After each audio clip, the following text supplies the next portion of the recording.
Blessings on blessings, yeah. Blessings on blessings, yeah. You know, we're back on a 5th day study. And sorry if I sound a little flat. I'm trying to get everything situated. Welcome back to the 5th day study. We are continuing in the book of Matthew, chapter 11. We will be going over, Yah willing, verses 20 through maybe 27.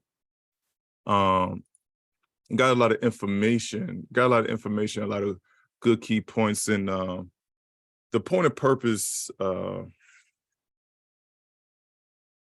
these lessons and whatnot, and my point of purpose is to help guide people in the truth and in the walk. You know, the point of us is to not just make people hearers of the word or of the law, but to be doers, you know.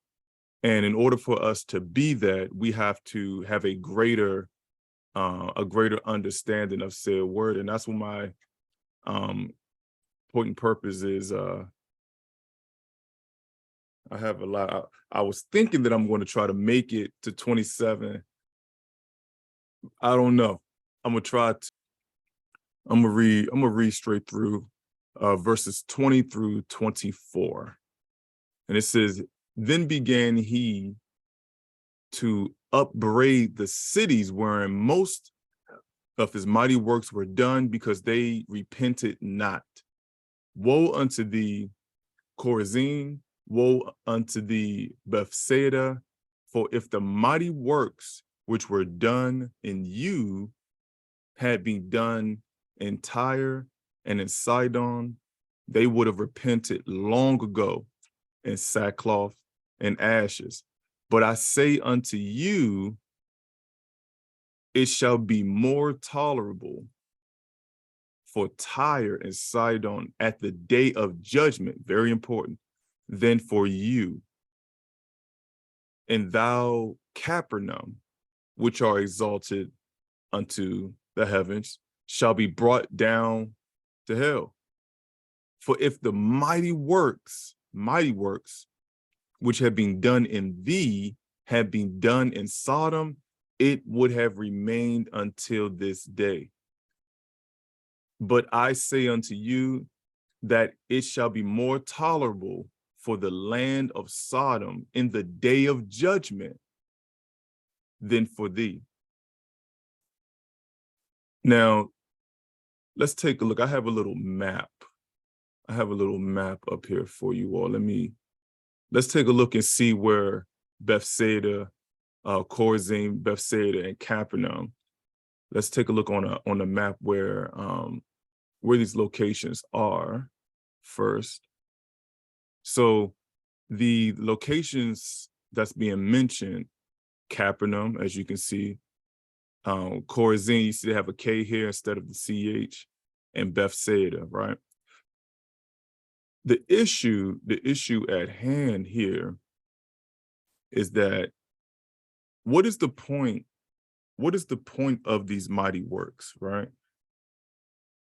What is the point of these mighty works or these signs? Well, first let's take a look at these works or the signs that was done, right? Let's see. Let's take a look at Luke 9, right? Let's take a Luke 9 to see. Let's do like a quick little recap over what has been done recently. Let's do Luke 9:10, right? So it says, "And the apostles, when they were returned, told him all they have done, and took them and went aside into the desert alone called Bethsaida. And the people, when they knew it, followed him, and he received them and spake unto them of the kingdom of Elohim, and healed them that he had need of healing." It says, "And then the day began to wear away. Then came the 12 and said unto them, Send the multitude away, that they may go into the towns and the country round about and lodge and get their victuals. For we are here in a desert place, but he said unto them, give them to eat, right? So, and he says, and they said, we have no more but 5 loaves and the 2 fish. So as we went through previously, what happened in Bethsaida was that was the miracle of him feeding the multitude with just 5 loaves and two fish, right? But he was able to feed 5,000 men at that time, right? That's one marvelous, mighty work that he has done at that time, right? Let's take a look at one more, Mark 8. And let's do 22 and 26. Also, it says, and he cometh to Bethsaida, and they bring a blind man unto him, and besought him to touch him. And he took the blind man by the hand and led him out of the town. And when he had spit on his eyes and put his hands upon him, he asked him if he saw out. And he looked up and said, I see men as trees walking. And after that, he put his hands again upon his eyes and made him look up, and he was restored and saw every man clearly. And he sent him away to his house, saying, neither go into the town nor tell it to any in the town. But we all know how that played out. So at this time, Mashiach is saying, woe to these locations, to these places, right? 1 through 6, right? And again, it says, and Hiram, king of Tyre, sent his servants unto Solomon, for he had heard that they had anointed him king in the room of his father. For Hiram was ever lover of David. And Solomon sent Hiram, saying, thou knowest how that David my father could not build a house unto the name of Yah, his Elohim, for the wars which were about him on every side, until Yah put them under the sole of his feet. But now Yah, my Elohim, have given me rest on every side, so that there is neither adversary nor evil occurring. And behold, I purpose to build a house unto the name of Yah, my Elohim, as Yah spake unto David, my father, saying, thy son, whom I will set upon thy throne, in thy room he shall build a house unto my name. So Tyre is was a close ally, or a beneficiary of the kingdom of David and Solomon. They were believers and supporters, and they seen the works and the blessings of the Most High, right? But that grew sour. So what happened, right? Let's take a look at Tyre has Tyre went corrupt. He didn't give them the same chance and opportunity that he gave Bethsaida and Chorazin, right? They didn't get the signs and the sheer love that these places was able to see. It wasn't just word of mouth. They get to see it and behold it face to face. Same thing as with Israel in the Exodus. The Most High said he brought Israel out with a mighty hand, right? 23. It says, and thou Capernaum, which are exalted unto the heavens, shall be brought down to Sheol. For if thy mighty works have been done, again, mighty works have been done in Sodom, it would have remained until this day. But we know what happened to Sodom and Gomorrah. The mighty work that was done in them wasn't necessarily done in them. It was a mighty work done to them. Mizraim, Egypt, received mighty works. Mighty works was done in them, And then even greater works was done to them for them to be an example of Yah's glory and might and power to Israel. But not just to Israel, right? There's a point and purpose of all of this. These mighty works and these mighty signs, it's just like Adam and Eve in the garden, right? The Father built everything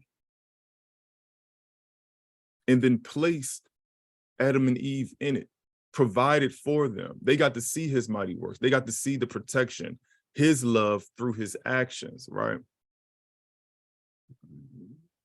But just like these other nations, they rebelled and fell.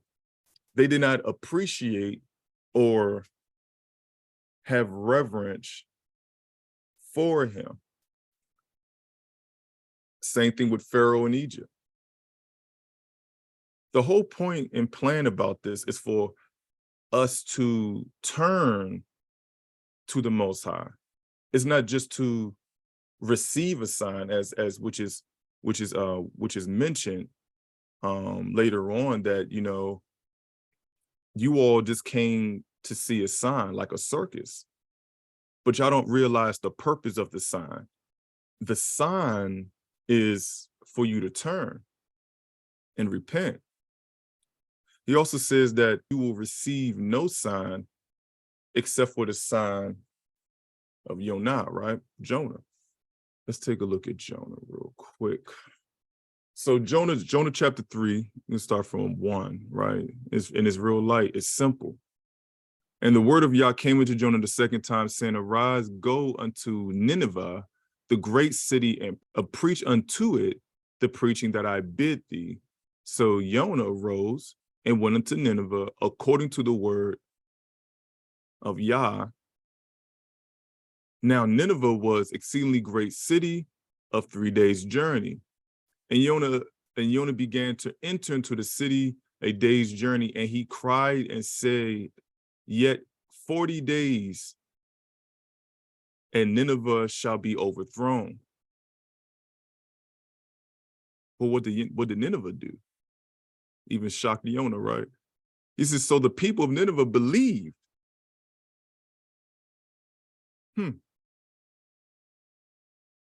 Believed Elohim and proclaimed a fast and put on sackcloth, from the greatest of them even to the least of them. For the word came unto the king of Nineveh, and he arose from his throne and laid his robe from him and covered him with sackcloth and sat in ashes. And he caused it to be proclaimed and published through Nineveh by the decree of the king of his nobles, saying, lest neither man nor beast nor flock taste anything, let them not feed nor drink water. So he's full blown honoring the Most High in fear and reverence. He believed. So his belief caused him to take action, and not just for him, but for everybody underneath him. And this is why Jeremiah goes off on Jeremiah goes off on the priests and the prophets in Yehuda for their false prophecies and their false teachings, because their false prophecies and their false teachings lead the people astray. Now, Abiyah has no choice but to judge his people, because he said he would. But he would deliver his people, but he also judged those false prophets and those false teachers, right? So he says in verse 8, he says, but let man and beast be covered with sackcloth and cry mightily. They're doing something that they were supposed to be doing in Israel. Cry mightily to Elohim. Yeah, let them turn everyone from their evil ways and from violence that is in their hands. Who can tell if Elohim will turn and repent? Who knows? Who knows? Who knows if he's going to turn from his judgment onto us and turn away from his fierce anger, that we perish not? And what happened? And Elohim saw their works, that they turned from their evil ways, and Elohim repented of the evil that he said that he would do unto them, and he did it not. Right? He didn't do it. Right? Now, this was many years before. In 612, Nebuchadnezzar took Nineveh. You know, he was a servant used to deal with Tyre. He was also a servant used to deal with Nineveh, and he was a servant used by the Most High to deal with Yehuda as well. No sign was really even given to Nineveh. Actually, no, there was a sign. They saw an eclipse. I just skipped that part. I apologize. Right? The eclipse and the sign was in the sky already. Not like how we deal with eclipses and we are all enamored by them and we want to, do little boxes and stuff like that and look at the sun. But no, they saw it as a clear sign. So when Jonah actually came, they was ready. The issue in comparison of Nineveh to Israel at the time is that they believed, and in their belief, they changed and they turned from their evil ways. They humbled themselves and they relented and repented. That's why Mashiach is doing an even greater sign amongst Israel at this time. He's doing a greater sign and a greater work within them. And that's why he's saying woe unto them, right? Because some of these other places didn't get to see the mighty signs that they have seen. And we know that Abba Yah and even Mashiach shows many a times that they really do know men's heart. So if he's telling them that, man, if I would have showed them this sign that they would turn, yes, I believe them. They will probably definitely turn. They would have saw these things. But Yisrael can be spoiled, can be spoiled brats at times. So let's take a look. Let's take a look at what is the overall point? What is the overall point of all of this is the question. Why, what is the point of these signs and all these things? Right? Let's take a look at Exodus before I answer that question. Let's take a look at this ordinance of the Passover, right? Exodus 12, verses 43. And he says, and Yah said unto Moshe and Aharon, this is the ordinance of Passover. There shall no stranger eat thereof, but every man's servant that is bought for money, when thou hast circumcised him, then shall he eat thereof. A foreigner and a hired servant shall not eat thereof. It says, in one house shall it be eaten, thou shalt not carry forth out of the flesh abroad out of the house, neither shall ye break a bone thereof. All the congregation of Israel shall keep it, all the congregation of Israel. But watch this, right? And it says, and when a stranger shall sojourn with thee and will keep the Passover to Yah, let all his males be circumcised, and let him come near and keep it. And he shall be as one that is born in the land, for no uncircumcised person shall eat thereof. One law shall it be to him that is homeborn, and unto the stranger that sojourn among you. One law, the same. Thus did all the children of Israel, as Yah commanded Moshe, so did they. And it came to pass the self same day, Yah did bring the children of Israel out of the land of Mizraim by their armies. Right? But we also know that not only Israel left Egypt, but it was a mixed multitude. Right? So there was people that came out that saw the signs and the mighty works in the mighty hand of the Most High, right? Now, those people at first, you see, it says, there shall no stranger eat thereof, right? No stranger, but, and when a stranger shall sojourn in thee and will keep the Passover, so if he seeks to keep the Passover, let all his males be circumcised. So that means he must be, that means that he is seeking to be inside Israel. He is seeking the blessing. He believes in the Most High, just as Abraham did, right? Because it's based off belief that Abraham circumcised himself and his whole house. So the stranger that really wants to be in his belief must be circumcised. Because the point of this, you see, we're focused on the hope. What is the main thing? Y'all could put this in the chat for me, please. What is the main thing? What is the main goal? What is the main thing that is supposed to be circumcised at the end of the day? It's the heart. The Most High said he's going to judge you according to what? Your heart.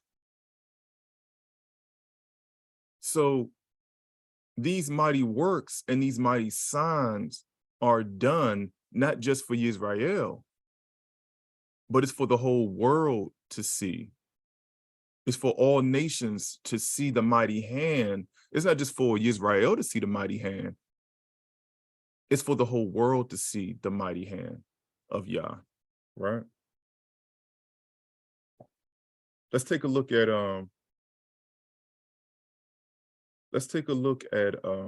Isaiah 35. I'm gonna start from 3. And it says, strength ye the weak hands and confirm the feeble knees. Say to them that are fearful in heart, be strong, fear not. Behold, your Elohim will come with vengeance, even Elohim, a recompense. He will come and save you, right? He says, then the eyes of the blind shall be opened, and the ears of the deaf shall be unstopped. Then shall the lame leap as a hart, and the tongue of the dumb sing. For the wilderness shall water break out, and the streams in the desert. And the parched ground shall become pools, and the thirsty in the land bring water. In the habitations of dragons, where each lay grass with reeds and rushes, and highways shall be there, and a way, and it shall be called the way of holiness. The unclean shall not pass over it. You see, the way of holiness, which is the kodeshness, right?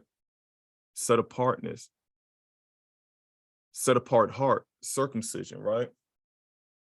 The unclean shall not pass over it. The stranger who is unclean, who is not in, can't eat of it. He can't partake in that feast. It's not for him. But it shall be for those, the wayfaring men, the fool shall not err, right? So the works that's being done for the deaf, lame, and the blind is for people to see the mighty hand and know where to go, right? And know to go to the Most High.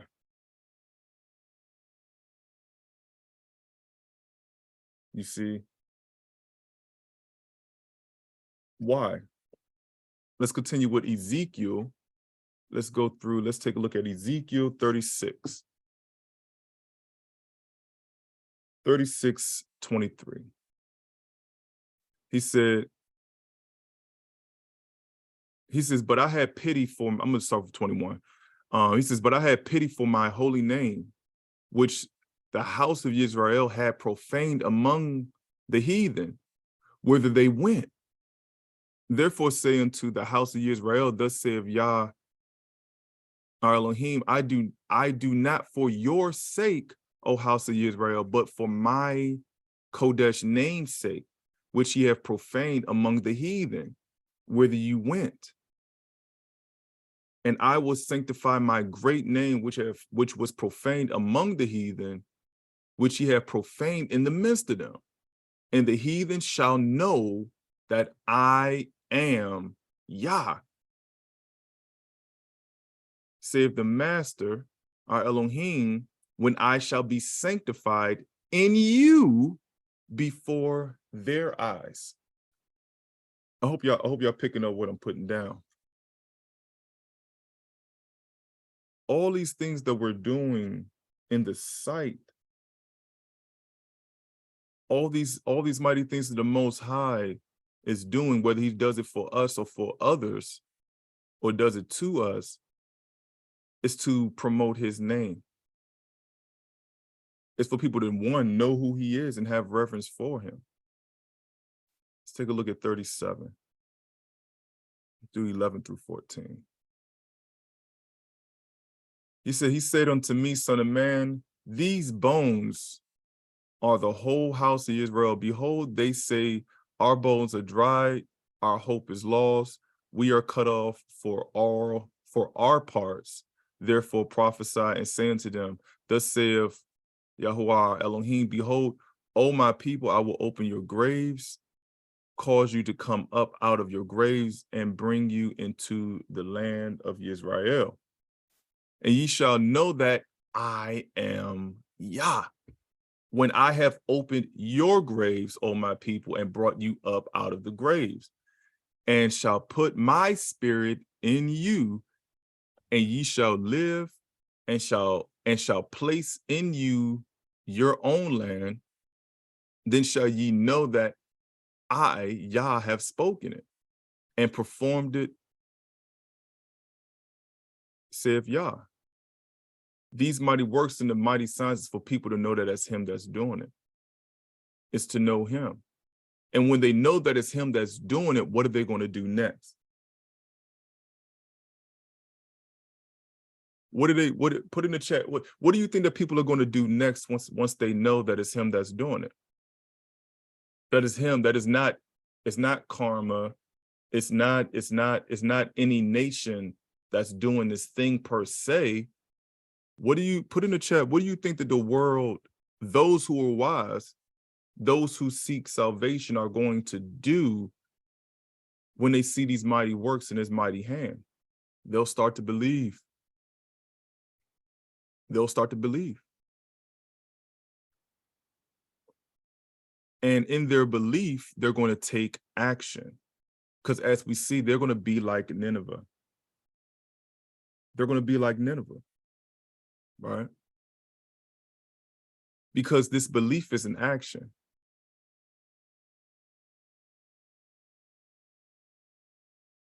You see? Because judgment is coming. Judgment is coming, right?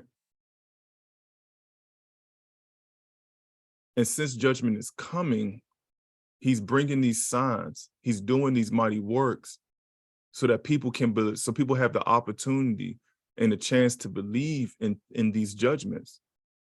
That's why mighty works are going to be done in this land and all around the whole world, so that everybody knows This is real. This is real. It seemed like we came up on that hour pretty fast. I had a whole lot more, but I hope that y'all are picking up what I'm putting down, right? And I'm gonna close out. Dang, this seems so fast. I'm gonna close out with Daniel. I'm gonna do Daniel chapter 4, and I'm gonna do 30 through 37.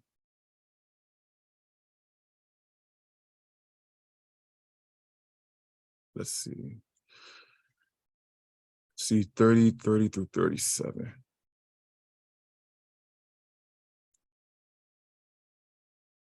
I do 28. So, and this is Nebuchadnezzar yet again. I know, right? I know. I told you I had a whole lot. I got a whole lot. I didn't touch on even half the verses, half of the things that I want to talk about, but yes, it comes up fast, man. It comes up very fast.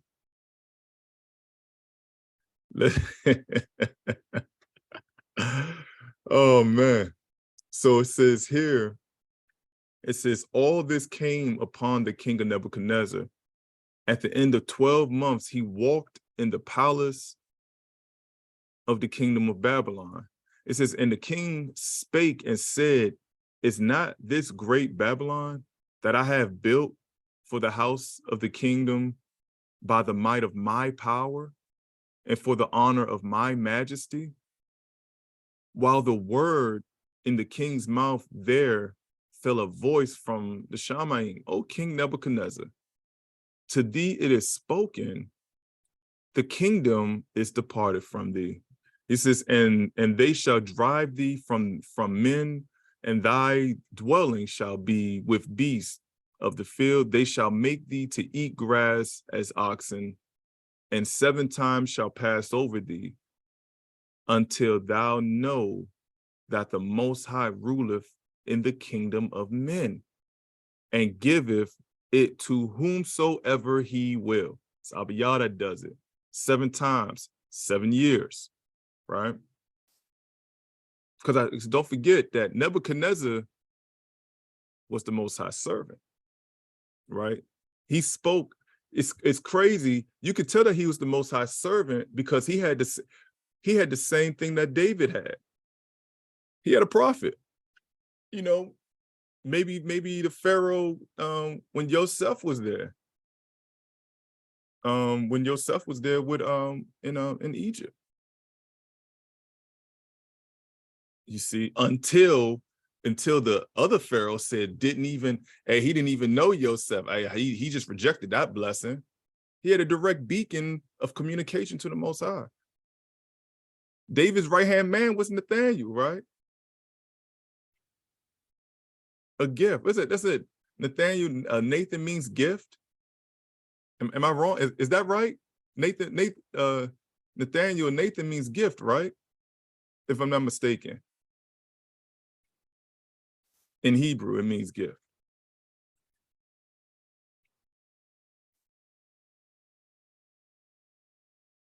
The Levites was called a gift to be given to Israel, a gift. And in Ahava, or love, it's the giving of come on, man, it's a giving of a gift. He gave a gift. Oh man, I don't know. Maybe I'm tripping. I don't know. Maybe I'm tripping. I don't know. It's amazing how Abba Yah works. That love, you can see his love because he does not a new thing. He don't do a new thing. It's clear as day. It's just some things that pop up in my head. Maybe I'm crazy. I don't know.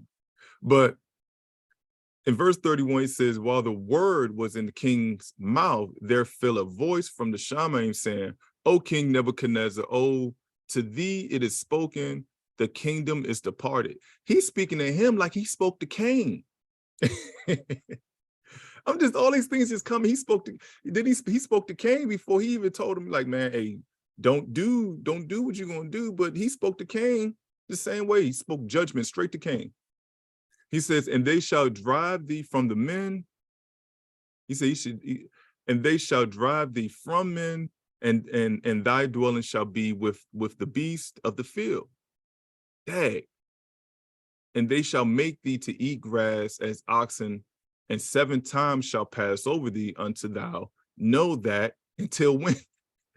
Until thou know that the Most High ruleth in the kingdom of men and giveth it to whomsoever he will. It's like your parents take everything away from you, you know, all your little gifts, your little Xbox, your clothes that they pay for. Or you don't want to do what you're supposed to do in school, huh? Or you want to talk back. Oh, okay. I'm going to take this. I'm going to take that. I'm going to take all these things that you love, you bought that. You bought that with your allowance. Who gave you your allowance money? Huh? Oh, I'm going to take that from you too. You know what I'm saying? I'm going to take all that and let you sit there. Let you sit there, stop. Think about it. He says, until thou know. Oh, man.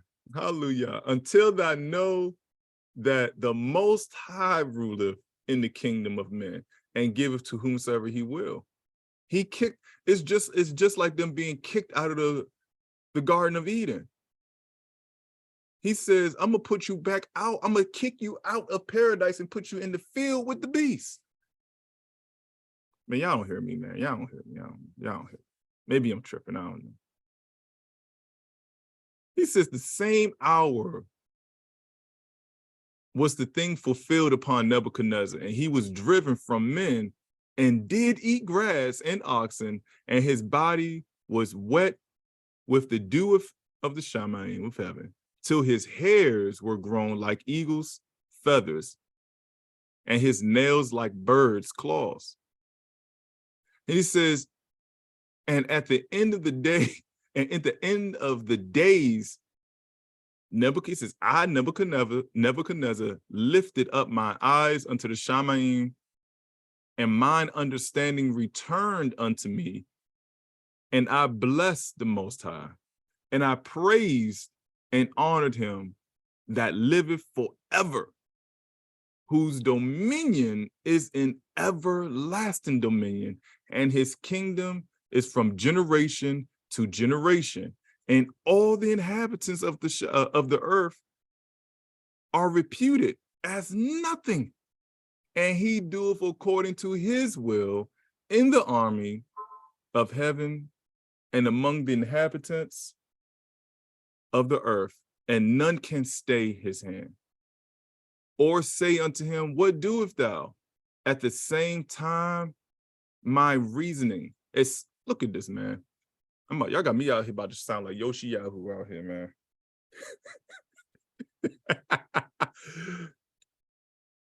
He says, at the same time, my reason returned unto me, and for the glory of my kingdom, mine honor and my brightness returned unto me, and my counselors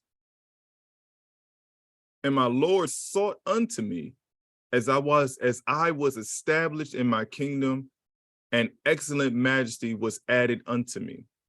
But it took for what to happen? He says, and all the inhabitants of the earth reputed as nothing. He says, and he doeth according of this will in the army and among all the inhabitants of the earth, and none can stay his hand. But he says, when he said, I praised and honored him and liveth forever for dominion. As soon as he turned and relented and repented, when he went into his own arrogance and his own ignorance to forget that it was the Most High that did these things, he's like, oh. But when he had to stop and think about it, had to go sit in time out, put his nose in the corner, It brought him back to remembrance. Isn't that what the Ruach HaKodesh is supposed to do? Bring him back to remembrance. And that's why some of our people got to go through vexation. That's why we got to go through tribulation. It's hard to try to talk to people and try to get them to be saved when they think that they're safe.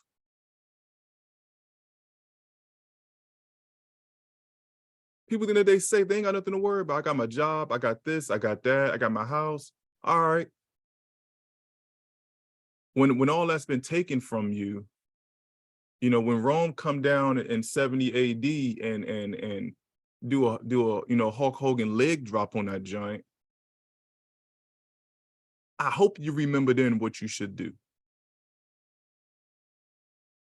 While you're out here homeless or homeless minded, eating grass or doing things that you normally, what you would deem beneath you, but you're just doing what your mind led you to do. When you remember me and you relent and you repent, then I will restore you. All these things, well, let me continue here at the bottom right here, right? It says, now I, Nebuchadnezzar, praise and extol and honor the King of heaven, all whose works are truth, and his ways of judgment, and those that walk in pride he is able to abase, depress, and sink to humiliate. Didn't he say that about us? He said he will make us a astonishment to the world, to all the inhabitants. Why did Abiyah do that to these people? That's what he said he was going to do. And that's the point. Because it's woe to those people in the day of judgment that when they see the mighty works and the mighty hand of the Most High, and they don't repent. They see what they need to see to turn, and they don't turn. It ain't woe unto them on earth. They got to face the woe on earth to understand the woe after this earth.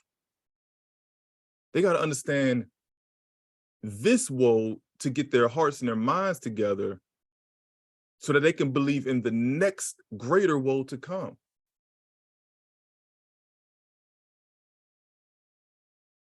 What it says, that it shall be more tolerable for the land of Sodom and Gomorrah, of Sodom, in the day of judgment.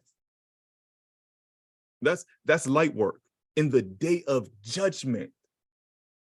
Not when he's, you know, cracked the seals open and start casting, you know, the coals and whatnot. No, in the day of the end of it all, judgment.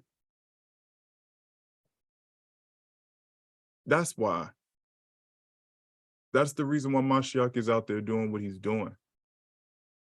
So that we can repent, humble ourselves, remember, and turn from our wicked ways. I wish I could see a mighty sign. I wish I could see a mighty sign. Sometimes I'm just be worried. I'm not worried about the judgment. You know, so, you know, maybe we want to see Yahusha come down. I'm more worried about the things to come when he comes down. That's what I'm worried about. When he comes down, I'm worried. I don't even know if I can be able to watch what happened when Moshe came down from the mount. And I know I'm talking here now, but when Moshe came down from the mount, when he broke those stone tablets and the Levites had to go out into that land and slay every one which way that didn't know how to keep their clothes on and act accordingly. Man, that was a great slaughter there. And I don't even know if I can watch it. I hope and pray that everybody that can turn, that can come onto the right side, can come onto the right side. Because he says it's going to be a great and terrible thing.